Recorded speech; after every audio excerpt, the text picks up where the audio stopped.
Bueno, en esta sesión vamos a ver cómo es que se analizan los sistemas dinámicos, que es como lo que habíamos iniciado con los modelos matemáticos. Bueno, antes de comenzar, les adelanto que pues debido al permiso académico que hay para participar en las actividades de esta tarde, vamos a tener clases solo hasta las 3.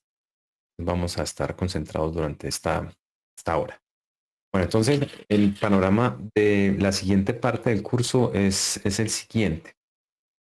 Yo he usado varias veces esta notación de sistema de entrada y de salida. Yo voy a mostrarles una vez más a qué se refiere este análisis, ¿no? Bueno, básicamente lo que haremos será probar aquí algún tipo de variación en las magnitudes que vamos a denominar entradas. Ya habíamos visto que entradas podrían ser cosas como un potencial eléctrico, puede ser una corriente, podría ser también algo como un flujo, puede ser una temperatura, podría ser una concentración. Bueno, entre otras cosas, ¿no? Magnitudes físicas que pueden ser la entrada de algún tipo de sistema, ¿no? Entonces este sistema vamos a denominar un sistema dinámico. Y pues el término dinámico se refiere a que el sistema cambia, ¿no? Que hay algún tipo de variación dentro de ese sistema. Hemos hasta ahora desarrollado un modelo matemático de este sistema o de diferentes sistemas. Vimos ejemplos de sistemas de primero y segundo orden y pues cómo las funciones de transferencia eran parecidas a pesar de que se tratara de sistemas físicos bien distintos, ¿no? Como un circuito eléctrico, un sistema de tanques o un sistema más resalto amortiguador o un sistema de nivel. Bueno, son cosas que pueden ser diferentes incluso si tienen una función de transferencia similar. El propósito entonces de la siguiente parte será, bueno, devolviéndome un poco acá, nosotros ya hemos visto como unas señales que van a ser representadas por unas funciones matemáticas. Esas funciones matemáticas ya las definimos algunas con más o con menos detalle. Por ejemplo, la función escalón, la función entrada rampa, la función impulso, las funciones senoidales, no recuerdo bien cuál sea el término correcto, pero bueno, digamos que oscilatorios en general. Bueno, etcétera, ¿no? Estas son algunas de las funciones matemáticas que van a representar el comportamiento de la variación, ¿no? El análisis entonces queremos hacer sobre el modelo matemático es probarlo, ¿no? Y comprobarlo me refiero a que haremos uso de estas señales que están aquí definidas para ver cómo se comporta el sistema, o sea, para hacer como una predicción. Esa predicción consiste en fijarnos la forma en la que el sistema físico va a cambiar en función del tiempo, ¿no? La variable que vamos a llamar la salida. La salida puede ser también otra de esas magnitudes físicas como las que hay allí, pero pues no voy a entrar en detalle en eso. El propósito entonces de esa segunda unidad es analizar esto.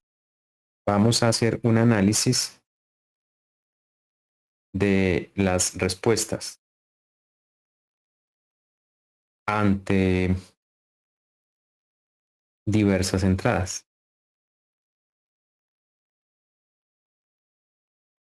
Eso es pues lo que haremos en esta parte.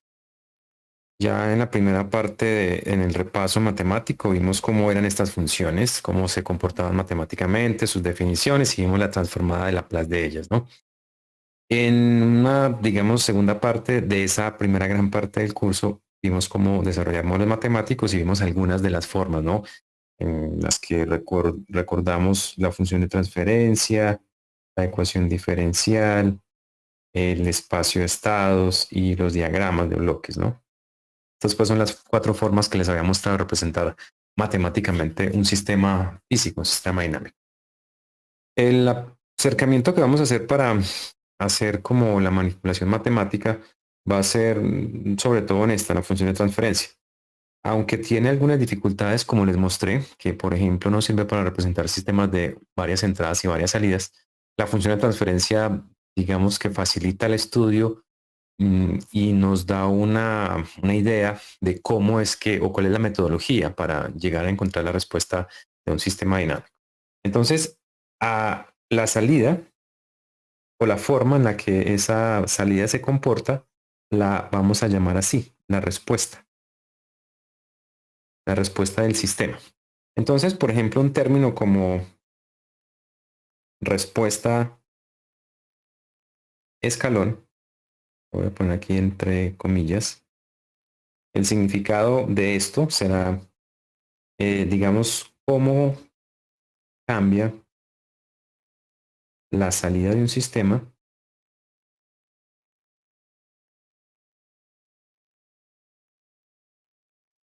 cuando la entrada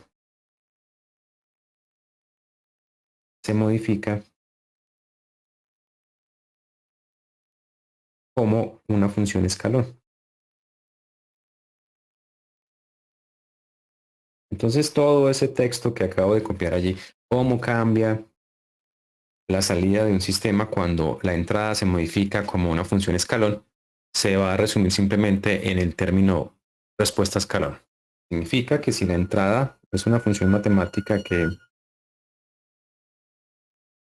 cambia de esta forma, entonces esta es la entrada y nos ocuparemos de ver cómo cambia la salida. Y esa predicción la vamos a hacer sobre los modelos matemáticos que ya hemos planteado. De hecho, pues veremos que hay una forma muy general de llegar a definir, por ejemplo, un sistema de primer orden, un sistema de segundo orden y los sistemas pues, de orden superior, que pues se analizarían igual, aunque las herramientas matemáticas para ese acercamiento son un poco más complejas y en la mayoría de los casos se utilizan eh, métodos computacionales, ¿no? Para hacerlo. Entonces, esta segunda parte la llamaremos análisis de la respuesta transitoria.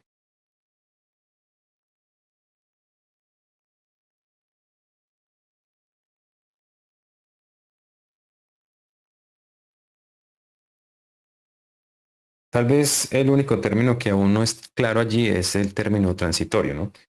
Bueno, antes de mostrarles pues como una definición formal de a qué se refiere la respuesta transitoria, pues yo voy a definir esas dos cosas, que es la respuesta, ¿no? La respuesta podemos definirla como la forma en la que cambia o cambian, porque pueden ser varias, las, la salida o salidas de un sistema dinámico, vamos a ponerlo acá, ante una entrada definida.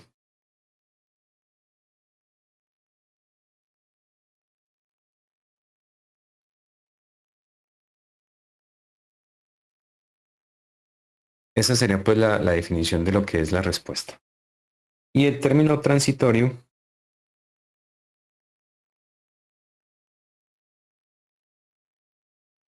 se refiere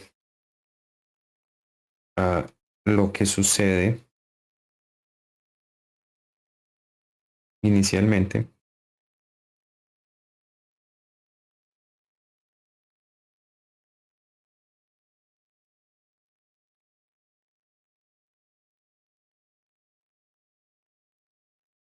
y yo creo que esta definición es más sencilla si la podemos ver gráficamente. Entonces dice que la transitoria se refiere a lo que sucede inicialmente antes de alcanzar el estado estable.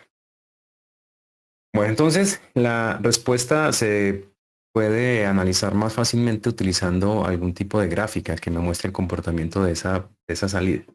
Entonces yo les voy a mostrar cómo es que se compone la salida de un sistema. A ver si me hacer gráfica. Bueno, por aquí. Si esta es la salida, recuerden que salida es una magnitud física cualquiera y este es el tiempo. La respuesta transitoria o la respuesta total de un sistema puede ser algo como esto. Entonces, lo que sucede antes de que se alcance el estado estable, esto yo podría dividirlo en dos partes esta respuesta, ¿no? Digamos, lo que sucede antes de este punto y lo que sucede después. A lo que sucede de aquí en adelante, yo lo voy a llamar el estado estable. Y pues es lógico observar que, por ejemplo, en ese caso que estoy dibujando, el sistema después de un tiempo determinado, voy a llamarlo por lo pronto así. Este es el tiempo en el estado estable, ¿no? El estado estable es invariante. Es cuando el sistema alcanza un valor y no cambia en el tiempo. Ese pues sería como la forma de identificar el estado estable. Y a lo que suceda antes de que se llegue a esa condición, a esto es lo que yo voy a llamar la respuesta transitoria.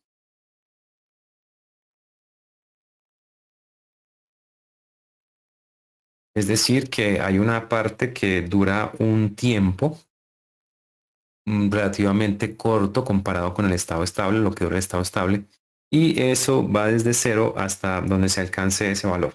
Entonces, la respuesta de un sistema físico ante una entrada particular tendrá estos dos componentes, una parte transitoria o que pasa o que dura un tiempo definido o un tiempo finito, y la otra sería la parte en la que la respuesta no cambia en función del tiempo, y esa parte la llamaríamos el estado estable.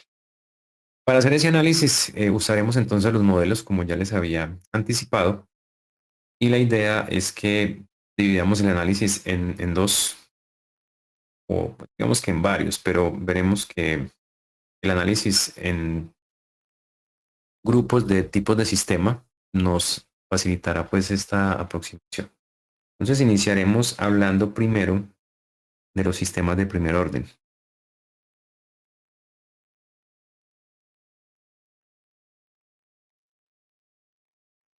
Recuerden que el orden de un sistema está dado por ejemplo, el máximo coeficiente de la función de transferencia en el denominador, ¿no?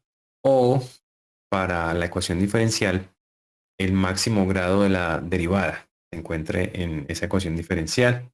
O en el espacio de estados estará representado con el número de variables de estado que tengamos o el tamaño de la matriz A, ¿no? De cuántas filas y cuántas columnas que son iguales tendrá la matriz A de un sistema dinámico.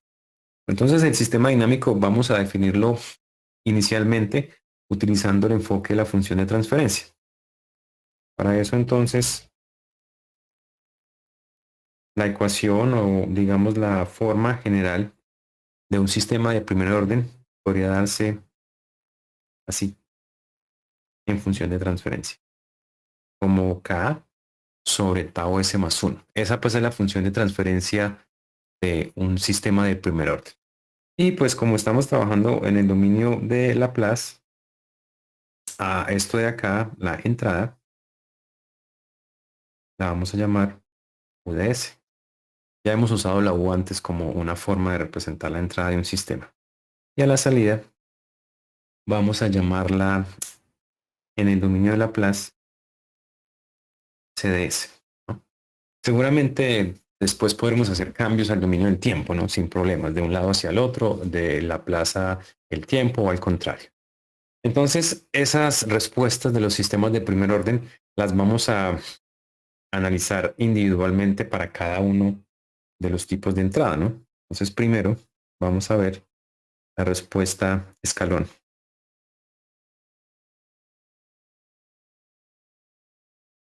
Van a ver que si los conceptos de la unidad anterior estuvieron claros, sobre todo lo del repaso de la transformada en Laplace, hacer este análisis va a ser relativamente sencillo, ¿no?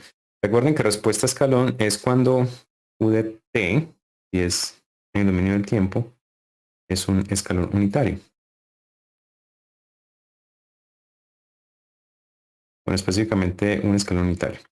Y la gráfica del escalón unitario, si la recuerdan, es algo como esto. Inicialmente vale 0 y esto vale 1 a partir del tiempo 0, ¿no? Vale 1. Ese es el escalón unitario en función del tiempo. Y si lo recuerdan también, la transformada de la función escalón unitario era uno sobre S, ¿no? A eso pues me referiré con la transformada de la función escalón unitario.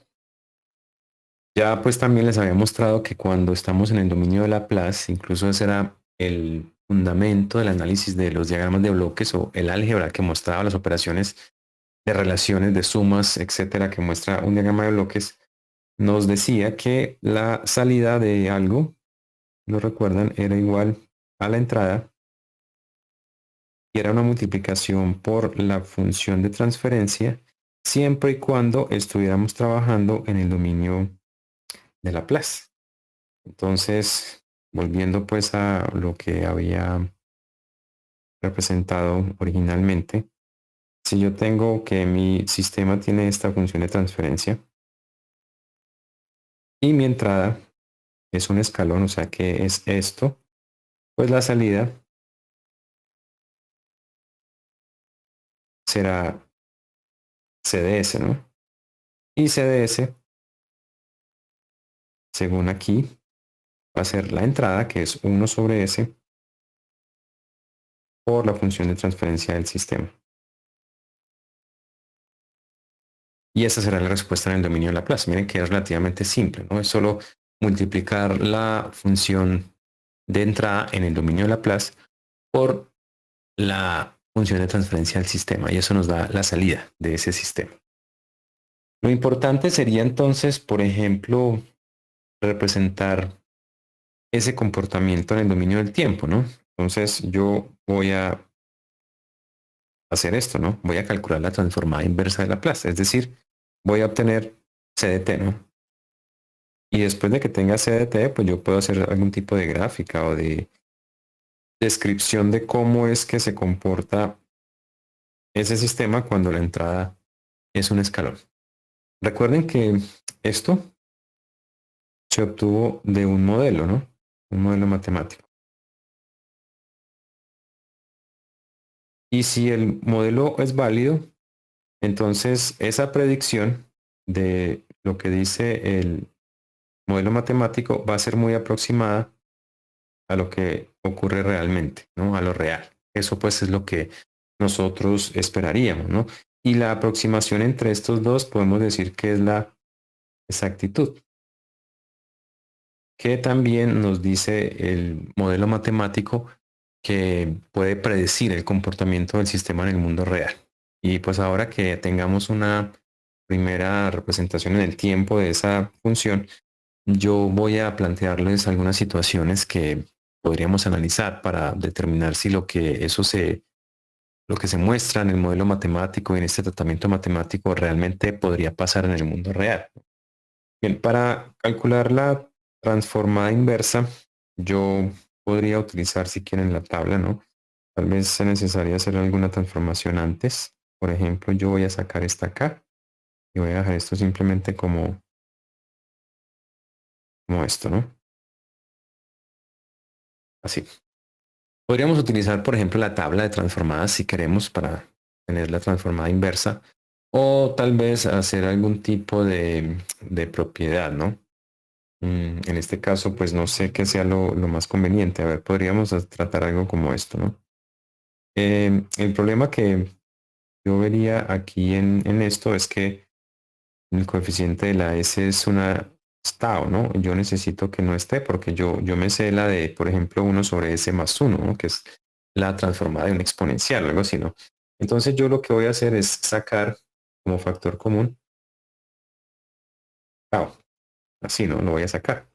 Entonces esto quedaría uno, este quedaría así y este quedaría uno sobre tau, ¿no? O sea que un solo tau de acá, ¿no? No va a quedar aquí sobre tau ni nada. Va a quedar algo como esto, ¿no? Y esta transformada, esta sí la puedo sacar directamente de la tabla, ¿no? Recuerden que esa transformada solita era como uno menos el exponencial a la menos esto que era a, ¿no? O sea que es uno sobre tau que es a por el tiempo. Y esto quedaría multiplicado por k sobre tau, ¿no? Y a esto, Yo lo llamaría CDT.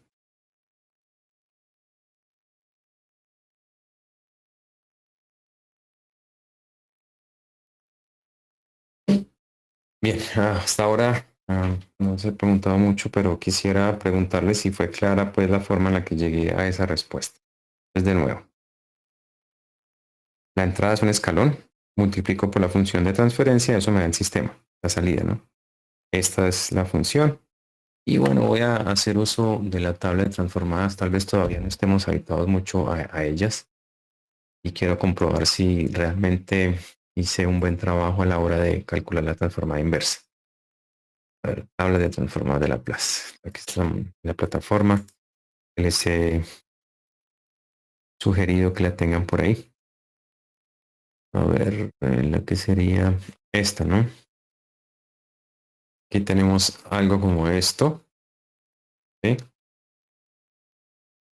Y a ver si hay una, esta no, esta de acá. Creo que me faltó algo, ¿no? A ver, esta parte de acá, uno sobre S más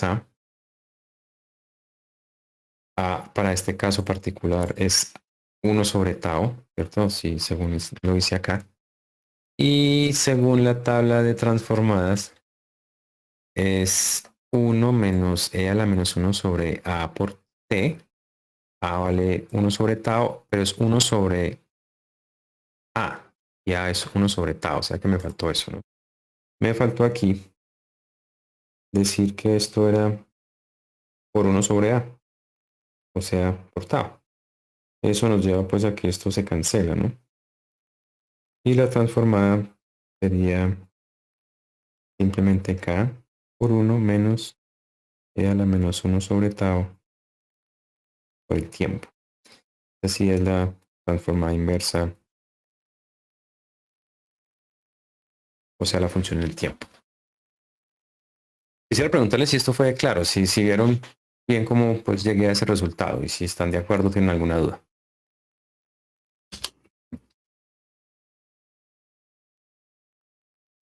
¿Alguna pregunta? Me preocupo por su silencio. ¿Qué pasó, Hugo? ¿Cómo ves esto, Ingrid? Por mi parte, bien, profe. No sé, necesito una opinión adicional. Profe, ahí en el exponente de Euler no me quedó Sí. claro. A ver, yo estaba haciendo la transformada que tenía para comparar, era esta, uno sobre S por S más A, ¿no? Así. Y en la tabla de transformada es esto, ¿no? Esto, uno sobre S más A. Y la transformada inversa de esto, a la original sería uno sobre A, yo lo estoy copiando y ahorita le muestro, y a la menos A por T. Así. Entonces, aquí estoy comparando diciendo que A vale uno sobre tau, ¿no? Aquí haciendo la comparación directa. Bueno, ese uno sobre tau salió de la factorización que yo hice. Yo saqué este tau acá, ¿no? Al factorizarlo, entonces queda aquí tau, ese sin el tau, ¿no? Y aquí había un uno. Y para que esto sea un uno, cuando yo factorice tau, pues tengo que poner aquí uno sobre tau. Si yo vuelvo a multiplicar, multiplicaría ese tau por esta S, queda tau S, aquí está. Y este tau lo multiplicaría por esto, ¿no? Por uno sobre tau. Se cancelaría el tau y nos daría uno. Entonces al comparar, A vale uno sobre tau. Entonces la transformada es E a la menos A por T. Entonces E a la menos A que vale uno sobre tau por T. Y aquí es sobre uno sobre A, ¿no? Aquí está, uno sobre A. Esto ya estaba acá afuera y este es el uno sobre A. Aquí está. Entonces esto se cancelaba acá porque A vale uno sobre tau. Ya mejor, María Fernanda. Sí, profe. Listo. Bien, entonces esta función representa la respuesta de ese sistema particularmente, ¿no? Un sistema de primer orden ante una entrada de escalón. Bien, yo quiero hacer una gráfica de esa función. Vamos a ver cómo me sale. No, esta no era la tipo de gráfica, era esto. Y vamos a ponerlo este punto.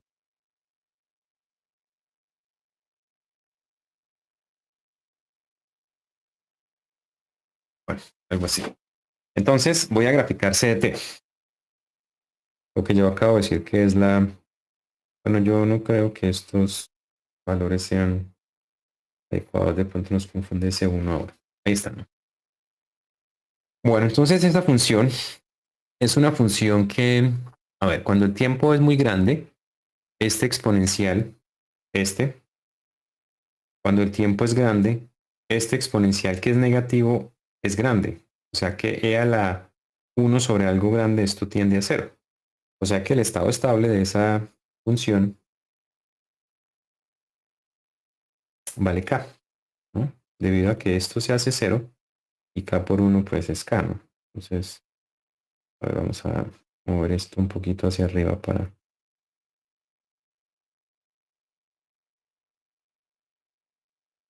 Okay.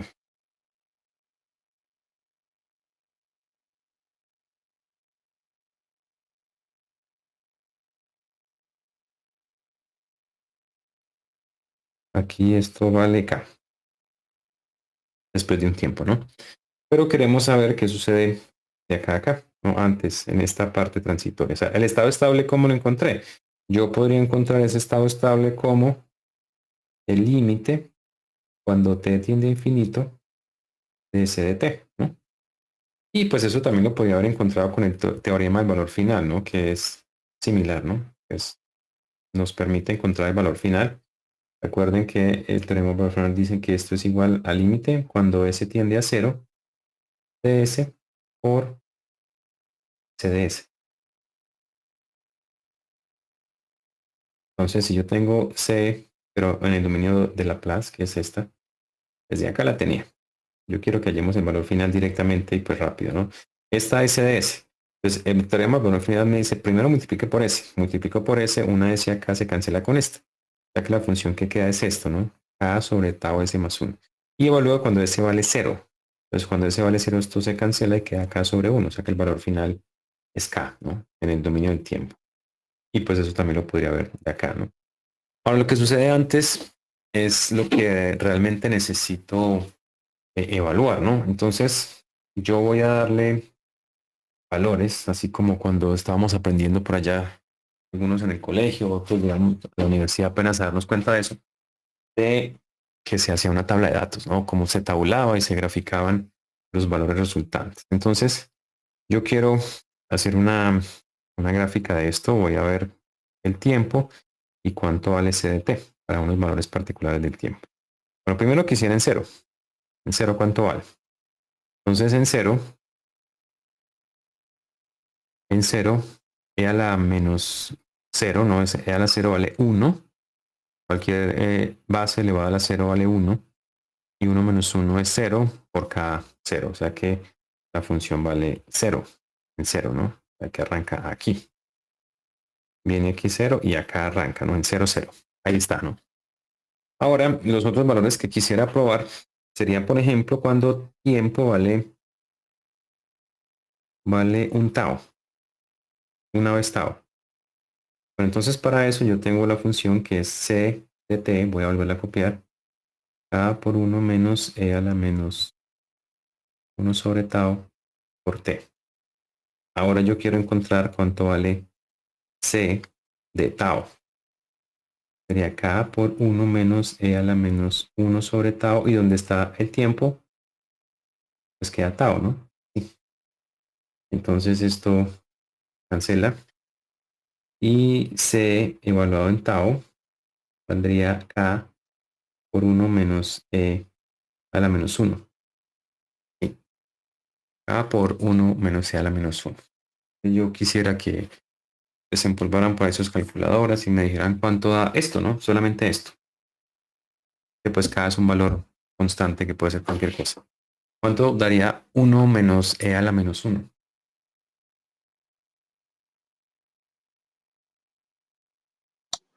Profe, 0.6321. O sea que c de un tau 0.6321 veces esto, ¿no? Entonces aquí lo voy a copiar. 0.6321K. Sí. Bueno, y yo quisiera que ustedes hicieran lo mismo con 2 tau, 3 tau, 4 tau y pues llegamos hasta 5 veces tau. En cada una de esas, pues lo único que va a cambiar es que el tiempo, por ejemplo, para 2 tau sería aquí, ¿no? Que aparecerían 2 sobre tau y tau, o aquí 2 tau, y con este tau quedaría a la menos 2. O sea que, por ejemplo, C de 2 tau sería igual a K por 1 menos E a la menos 2. Y así pues para cada uno de ellos simplemente el exponencial va a aparecer como 2 acá, o va a aparecer cuando es 3 tau, va a aparecer en la menos 3, etcétera, ¿no? ¿Cuánto les da C de 2 tau?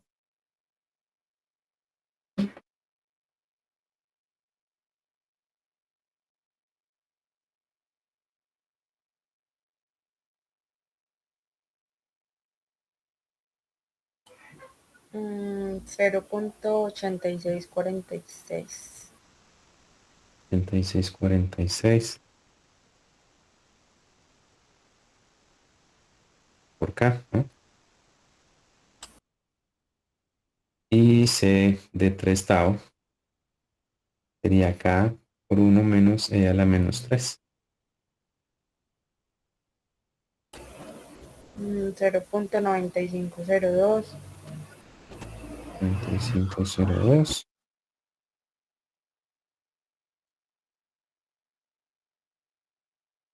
Y C de 3 de 4 tau. 0.9817. Sí.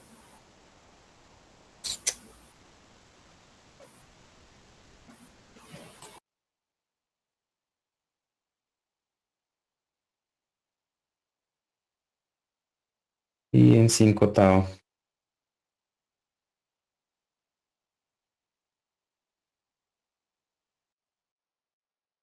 0.9933.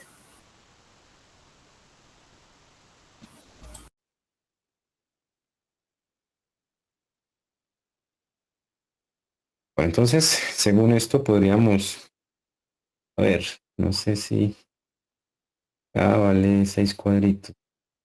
O no está fácil. Vamos a poner los 5 cuadritos. Vamos una cosa aquí. Voy a bajar K para la rachita del 5.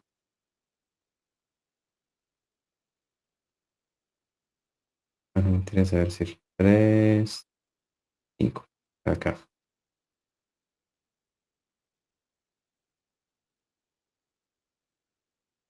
Porque voy a tener que hacer pues en una gráfica aquí contando cuadritos, ¿no? Bueno, entonces vamos a ver. Supongamos que un tau queda aquí, 2 taus queda por acá, 3 tau por acá, 4 tau acá y 5 veces tau por acá.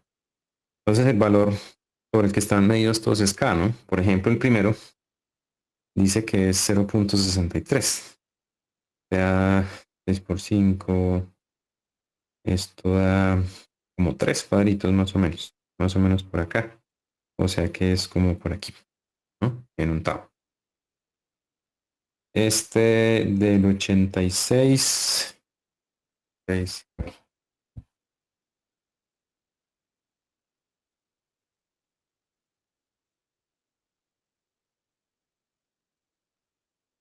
Estoy sacando por acá mi calculadora también para, a ver, puntos 86 por 5 cuadritos. Eso da 4.3. O sea, 4 y punto 3 es como por acá. El otro es punto 95. Punto 95 por 5. 4 punto por acá. Y 4 tau es a 98. Punto 98 por 5. 4.9. Esto es muy pegado por acá. Y este de 5 tau es 99 será muy pegado acá. O sea que esta gráfica sería algo así. Y por acá llegaría al valor de estado estable. Entonces, aquí hay una prueba más de por qué está tau, y ya les había mencionado que tau se llama la constante de tiempo.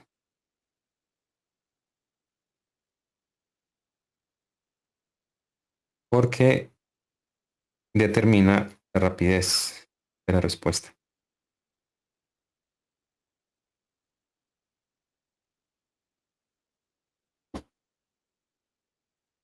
Esta gráfica que acabamos de obtener, pues podemos decir que tiene una parte transitoria y otra de estado estable. Ahora, mi pregunta es, ¿desde dónde creen ustedes que ya se pueda considerar que se alcanzó el estado estable? ¿Desde qué punto ustedes dirían, no, ahí ya se llegó al estado estable? ¿En qué tiempo? Pues sería más notorio a partir de 5 tau 5 tau. o un poquito antes del mismo. Sería como la mitad ahí de 4 Entre tau. 4 y 5, bueno. Yo quiero analizar una cosa aquí para dar como respuesta a eso. Si yo puedo llamar algo como el porcentaje de error, es decir, ¿cuánto falta para llegar a tau? Aquí, por ejemplo, bueno, realmente tiene sentido si yo lo mido para los valores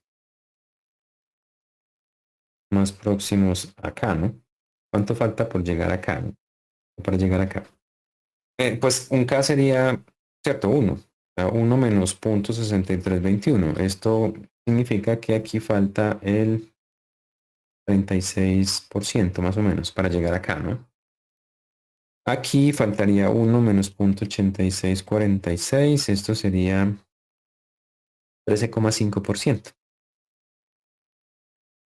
Es que ese guardado me deje. 13,54%. Aquí así mal contado sería un 5%. Aquí este sería más o menos un 2% y esto sería un poco menos a el 1%, ¿no? Entonces, yo diría que para las condiciones prácticas podemos decir que más o menos por aquí, porque el error está entre el 5 y el 2%. Ya se alcanza el valor en estado estable. Entonces, aquí tenemos un par de criterios. Por ejemplo, cuando el tiempo es igual a 3 veces tau, hemos alcanzado el 95% del valor final. Es decir, que el porcentaje de error es solamente del 5%. O sea que si el valor final es 100, pues estamos en 95. Si fuera 200, estaríamos en 180 y si no, 190 también. Bueno, cuando el tiempo vale 4 tau, estamos en el 98% del valor final. Es decir, el porcentaje de error es solamente del 2%. Entonces, estos dos se llaman los criterios del valor final o los criterios, vamos a llamarlos mejor, los criterios del estado estable.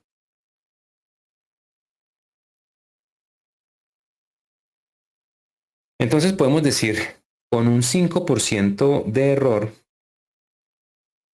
porque aquí solamente hay un 5% de error, o sea, el error estaría medido como entre esto y esto, aquí hay solo 5% de error. Y acá en el 4 tau es el 2% de error. ¿Sí? O sea que más allá de 4 tau, entre 4 tau y 5 tau, pues podríamos decir ya eso es como el 1% de error. O sea que ya llegamos al valor final. Dentro de, digamos, el análisis de esta respuesta transitoria, se suele utilizar cualquiera de esos dos, el criterio del 2% o el criterio del 5%.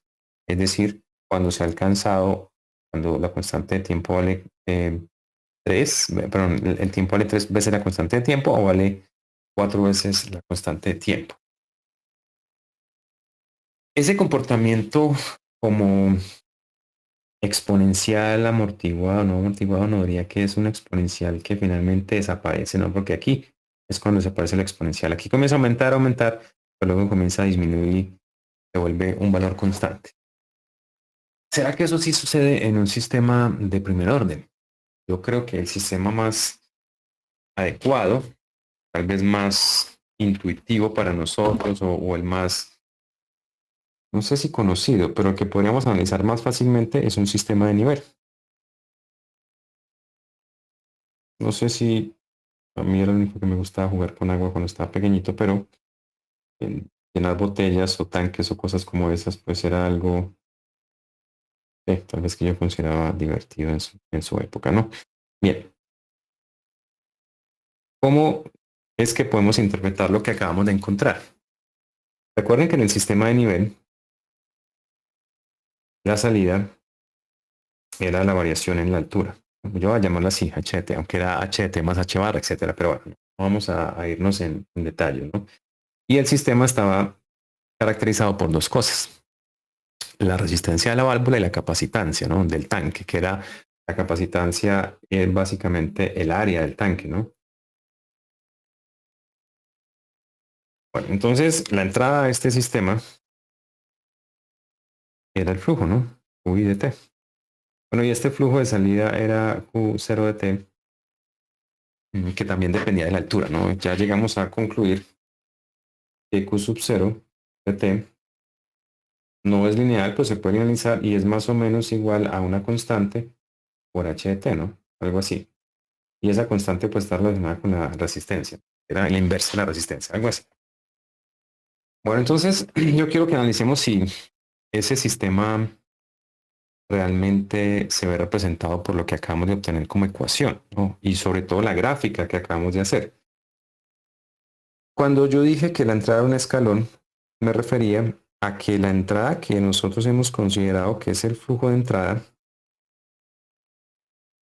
o la variación del flujo de entrada, aquí pues hay que tener cuidado con esa anotación, era que inicialmente, por ejemplo, el flujo no estaba cambiando, o sea que era constante, o sea, su variación era cero. Y en un momento determinado yo pude haber abierto la llave hasta que se incrementara en una unidad, por ejemplo, en 1 litro por minuto. Ese sería un escalón de flujo, ¿no? El flujo originalmente no cambiaba, no es que fuera cero, ¿no? Sino que el cambio era cero. Recuerden que ese es el cambio en el flujo, no había cambio, ¿no? Y de un momento a otro yo incrementé el flujo hasta que el cambio fuera de 1 litro por minuto. Esto es una entrada escalón. Y yo lo puedo hacer en la válvula, ¿no? Yo puedo mover un poquito la válvula para que ese flujo aumente. Entonces ahora hay un flujo mayor. ¿En cuánto? Es mayor en 1 litro por minuto. Al ocurrir ese cambio, recuerden que nuestra salida era esta, la altura, ya que yo quisiera representar esa altura o el cambio en altura como función del tiempo. Pues originalmente la entrada, o sea, la altura no estaba cambiando, la altura era constante o el nivel de líquido era constante. Cuando sucede este cambio, que el flujo que ingresa, la cantidad de líquido que ingresa es mayor, ¿qué le pasará al nivel del tanque? ¿Qué creen que le suceda? Vamos a ser pues un poco intuitivos con eso, si lo hemos observado. ¿Qué pasaría con el nivel del tanque si yo abro más la llave? Aumenta. Aumenta, ¿cierto? Comienza a aumentar. Bueno, hay algo que hay que tener presente y es que este nivel era constante porque este flujo y este flujo eran iguales, ¿no? Aquí el flujo de entrada y salida eran iguales. Cuando esto incremente la altura, entonces esto va a comenzar a aumentar. Aumenta, ¿no? Aumenta hacia allá. Pero recuerden que esto es cierto. El flujo de salida depende del nivel. O sea que cuando la altura se incremente, suba la altura, este flujo también se comienza a incrementar. Entonces inicialmente puede ser que la altura subiera rápido, pero ahora este flujo de salida se está comenzando a aumentar. Entonces recuerden que yo simplemente abrí la válvula y la dejé en esa posición. O sea que este flujo pues es más grande que este. Pero cuando el nivel se comienza a incrementar, el flujo de salida también comienza a incrementarse. Entonces, ese incremento en la salida de líquido va a hacer que la altura no cambie tanto después de un momento, ¿no? Porque el balance de masa ya no es una acumulación tan rápida. Recuerden que si la masa de entrada y la de salida son iguales, la masa del sistema es constante. Pero cuando esta masa de entrada se hace más grande que esta, pues se comienza a acumular. Pero estoy aumentando la velocidad con la que saco más masa del sistema. O sea que llegará un momento en que el nivel va aumentando, aumentando, pero al final, mientras esto se hace igual a esto, el nivel no va a aumentar muy rápido, va a comenzar a aumentar más despacio. Va a ser algo como esto. Y justo en el momento en que este flujo se incremente hasta igualar a este flujo, en ese momento la altura se va a estabilizar en un valor diferente al de entrada. Y ocurrirá algo como eso. Entonces, esto más o menos podríamos intuirlo del análisis de lo que pasaría en el mundo real, ¿no? Si el flujo de entrada se incrementa, la altura lo hace. Al aumentar la altura, el flujo de salida también comienza a aumentar, proporcional a esto. Estos dos están aumentando. Entonces, la acumulación ya no va a ser tan grande porque el líquido está saliendo más rápido. Y cuando esta velocidad iguale esta de entrada, la altura se va a quedar constante. Entonces eso pues es lo que nos mostró la ecuación que se obtuvo del análisis del modelo matemático. Entonces al menos por ese, digamos, por ese cambio, podríamos decir que el modelo matemático predice tal vez con buena exactitud el comportamiento del sistema. Yo quisiera preguntarles si fue claro esto, pues ese análisis que yo hice de lo que pasa en el mundo real y si sí creen que es así o si no, pues miramos qué alternativas hay. ¿Alguna pregunta de esto?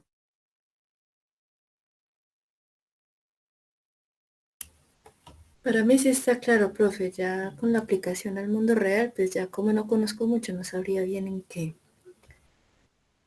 Listo. Hay algunos, o los llevaba, no sé si sea posible, ¿no? Hacer como una práctica sobre esto. Es algo muy sencillo, pero digamos que nos da una idea de que estas ecuaciones realmente funcionan como se predice por el modelo matemático.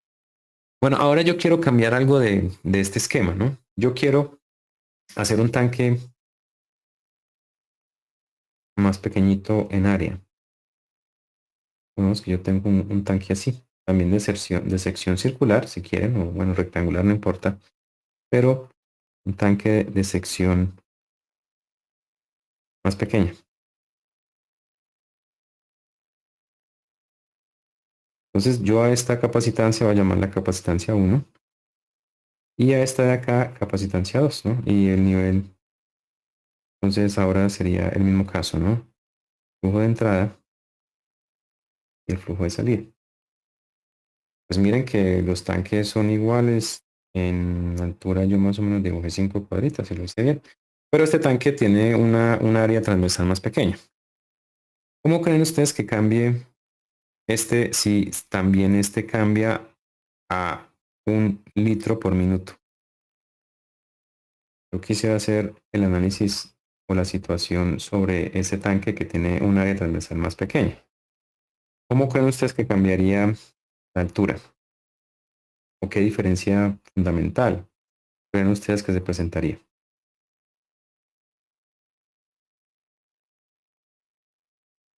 Habría un No, cambio muy rápido. Un rápido. ¿Qué dijo María Fernanda? Perdón. que la altura cambiaría más rápido que el tanque de arriba, porque este es más pequeño, pero también llegaría a un punto donde se llegue Caso a constante. Ujú. Bueno, vamos a suponer que, bueno, pongamos que la resistencia es la misma, ¿no? Tal vez llegue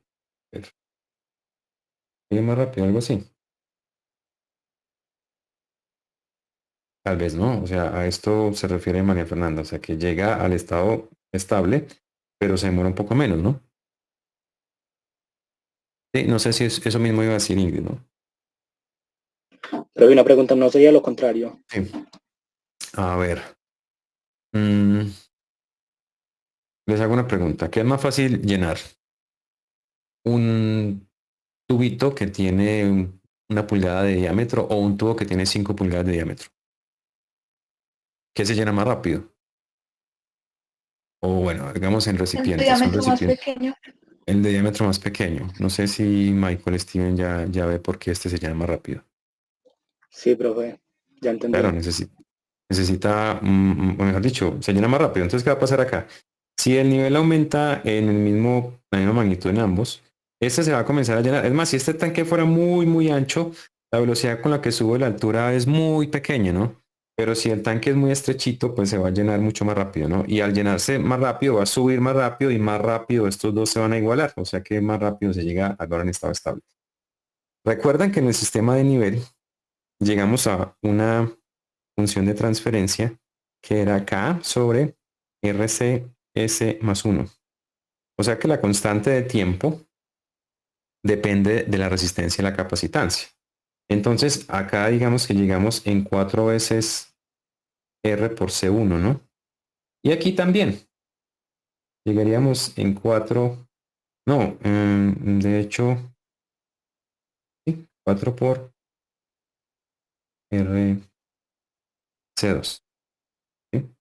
Así. Entonces, entre mayor sea la capacitancia, miren que la capacitancia 1 es más grande que la capacitancia 2, el sistema va a reaccionar mucho más rápido. Bueno, yo podría hacer una gráfica aquí de dos constantes de tiempo diferentes, pero voy a hacer como dice, la llamada de un amigo. Ese amigo se llama MATLAB. Y rápidamente yo puedo hacer una gráfica de varios valores de constantes de tiempo pero la misma gráfica, una cosa pues que ya les había mostrado. Entonces, les voy a mostrar comparativamente, pueden ser tres sistemas con diferentes constantes de tiempo, ¿no? Y voy a utilizar pues el ejemplo del sistema de litio, ¿no? El sistema nivel de MATLAB. Pues, para este yo voy a decir, por ejemplo, que R, voy a ponerle un valor constante a la resistencia, que R es igual a 10. Capacitancia 1, vamos a ponerle 1. Capacitancia 2, vamos a ponerle 5. Unidades que sean, ¿no? Porque depende de lo que sea. Aquí es área, ¿no? O sea que sería metros cuadrados. Capacitancia 3 a 10. O como es. Y esto también, punto y coma. Entonces, bueno, voy a definir la K, la constante. Voy a poner K igual a 1, ¿no? Como para que no haya problemas con diferente de 1. Voy a poner K igual a 1. Y aquí voy a crear tres funciones de transferencia. Voy a llamarlas H1. Y H1 será F. Ya habíamos hablado de esa función, de ese comando. En el numerador sería R, ¿no? No, perdón, K. K va en el numerador. O sea, lo que estoy haciendo es representar esta función de transferencia. De acá. K sobre RCS más 1, ¿no? Fue lo que me dispongo a hacer. Acá en el numerador y en el denominador sería el término o el coeficiente de la S es R, C1, ¿no? Espacio 1. Yo quiero dejarlo así para que vean que a ver, o-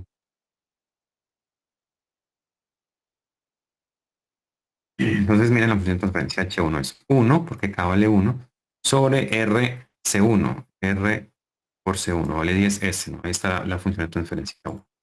Bueno, y voy a hacer lo mismo con otras dos funciones de transferencia. Simplemente quería mostrarles eso. Entonces yo puedo copiar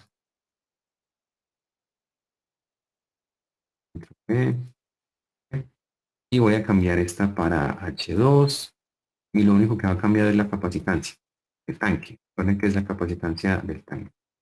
De 3 a esta, ¿no? Y ahí están las tres funciones de transferencia. La función que me representa o el comando que me representa la respuesta Escalón se llama step. Y step tiene como entrada únicamente el valor de la función de transferencia o el espacio de estado, que es la respuesta. Entonces yo quiero varias cosas en una misma gráfica, las separo simplemente. Esto pues lo haremos ahora. Voy a hacerlo de esta forma. Entonces creé tres funciones de transferencias diferentes que se diferencian en el valor de la constante de tiempo, 1, 5 y 10.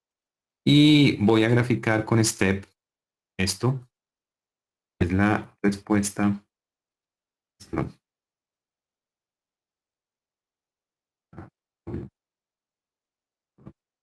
Me va a dar correr. Recuerden que como la primera vez que se abre una gráfica, porque eso me representa una gráfica, me va a tardar. Entonces, aquí está. Aquí tengo cada una de las gráficas en ese mismo plano, ¿no? La azul, como ustedes pueden ver, bueno, realmente no, yo creo que aquí. Entonces, con sistemas, aquí me está diciendo que H1 es la azul oscura, H2 es la roja y H3 es la café clara. Bueno, el brown dice acá. Entonces, esta es la respuesta escalón del sistema 1, esta es la respuesta escalón del sistema 2 y esta es la respuesta del 3, ¿no? Recuerden que esos sistemas tienen el 1, tiene una constante de tiempo de 1, el 2 de 2 y el 3 de 3. El que tiene la constante de tiempo mayor sería este, ¿no? Recuerden que la constante de tiempo sería esto por esto y la constante de tiempo para este sería 100, ¿no? Sería 100, 10 por 10, el de este 50 y el de este 10. Y gráficamente podemos ver que el sistema que tarda más en llegar al estado estable es el sistema 3, el que tiene la constante de tiempo mayor. Es decir, el tanque que tiene mayor área tarda más en llegar al estado estable. Pero todos llegan al mismo valor, o 1, ¿no? Que cada, yo le dije pues que valía 1. Veremos que hay algunas cosas que podemos ver en el sistema. Por ejemplo, yo doy clic derecho, ¿no? Y aquí en características, por ejemplo, me va a dar el valor en estado estable, ¿no? El valor en estado estable es esto. Me va a aparecer por ahí arriba. Pero yo quiero ver sobre todo esto. El setting time es el tiempo que tarda cada sistema en llegar al estado estable. Entonces voy a darle ahí. Y aquí podemos ver que este tarda 39,1 segundos en llegar al estado estable. Este tarda 196 segundos y este sistema tarda 391 segundos en llegar al estable. Entonces miren la diferencia en tiempo de alcanzar el valor final, ¿no? El valor en estado estable. El criterio que esto está usando yo lo puedo cambiar. Entonces miren acá en Properties, igual les digo que el próximo viernes cuando ustedes lo puedan hacer les voy a mostrar esto. Y en Options, aquí dice Show Setting Time Within 2%. So, esto me está diciendo que está usando el criterio del 2%. ¿Lo recuerdan? Les dije que se usaban criterios de el error del 5% o el 2%. Entonces, si yo uso el criterio en lugar de 2%, el del 5%, él me va a mostrar el estado estable en 3 veces estado. Por el momento me lo está mostrando en 4 veces estado. 4 veces. Entonces, si lo vemos en el 2%, tau aquí vale 10 y eso se puede ver acá. Recuerden que tau es esto por esto. O sea, R por C1 vale 10. R por C2 vale 50 y R por C3 vale 100. Entonces, la aproximación que hace MATLAB es utilizando ese criterio. 4 veces la constante de tiempo como 40. 4 veces la constante de tiempo que es 50 como 200 y 4 veces la constante de tiempo que es 100 como 400. Entonces yo puedo cambiar ese criterio.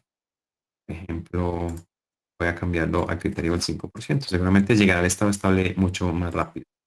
Entonces estos valores ahora están 3 veces estado. Este no se alcanza a ver. Bueno, este es 3 veces estado, 300. 3 veces estado, 150. Y este 3 veces 10, pues, a ver, lo voy a quitar para que se vea. 30.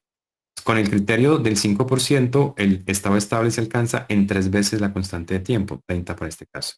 Para este 150, que es 3 veces 50, y para este en 300 segundos, que es 3 veces 100. Entonces, ese análisis que acabamos de hacer, aparentemente, pues nos podría mostrar el comportamiento real del sistema. Esta entonces es la respuesta a escalón del sistema de primer orden ante una entrada a escalón, ¿no? Pues todo eso se resume en respuesta a escalón. ¿Cómo cambia la salida, la altura, cuando la entrada, que es el flujo, cambia de manera escalón? O sea, esto es lo que sucede. O sea que en resumen podemos decir algo como esto, ¿no? Yo tengo un sistema de primer orden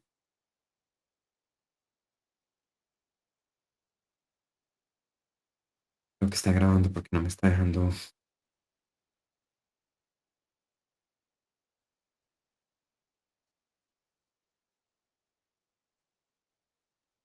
Pero aún ni me dejo copiar. Bueno, en resumen, el sistema es de primer orden, es decir, si la función de transferencia es K sobre tau S más 1 y la entrada cambia, y aquí voy a combinar cosas. En entrada escalón, no en función del tiempo, ¿no? En función del tiempo hace esto. Ya la entrada, UDT cambia así. La salida, acabamos de ver, la salida que hemos llamado CDT, función del tiempo, cambiaría así. Y esto lo hicimos por el método de Laplace. La función de transferencia en el dominio de Laplace, la entrada en el dominio del tiempo, si cambia así la entrada del tiempo, porque para nosotros es más fácil entender esto, ¿no? El dominio del tiempo. Así cambia el flujo de entrada. Así cambia la salida, que en el caso del sistema de nivel será la altura. Si fuera un circuito eléctrico, pues algo parecido pasaría, ¿no? Solamente que la salida sería un potencial y la entrada sería un potencial eléctrico. Bien, con esto estaríamos terminando y esta sería pues la forma en la que analizaríamos las demás entradas y eso lo haríamos de mañana. No sé si tienen alguna pregunta antes de que terminemos. Si fue claro o hay algo en lo que necesitamos trabajar un poco más. Por mi parte ninguna, profe. ¿Qué dicen los demás? Hugo, juego como callado. Veo, Todo está claro, profe. Hasta ahí Luisa. claro. No, profe, ninguna pregunta. Listo. Pero, profe, de pronto, bueno, no, usted ahorita sube esto, sino que es que me quedé un poquito atrasado al principio de la clase. Sí, es más, lo voy a subir ya mismo porque el video se está demorando mucho para cargarlo y pues ahorita no estaría disponible. Entonces ya mismo voy a subir este PDF para que puedan tomar nota. No estará el video todavía, hasta más tarde que esté disponible. ¿Está bien? Listo, profe, muchas gracias. Listo. Entonces me despido de ustedes y que tengan una feliz tarde. Profe, Sí, Andrea. ¿qué puedo comentar algo con usted un momentico? O sea, Sí. bueno. Bueno, entonces me despido de los demás. Que tengan una feliz tarde. Hasta luego. Hasta luego, Hasta luego, profe, Profe, gracias. Hasta luego, profe, muchas gracias.